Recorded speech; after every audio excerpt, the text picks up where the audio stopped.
The Hallowell City Council voted tonight to end the sale of flavored tobacco products in the city.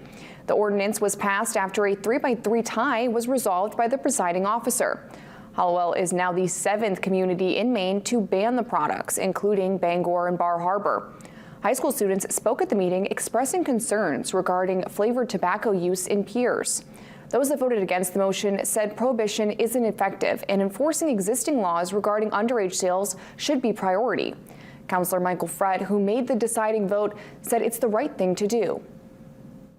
From what I've heard with regard to flavored tobacco and its outreach, it is an item that I view as dangerous to the youth of the city.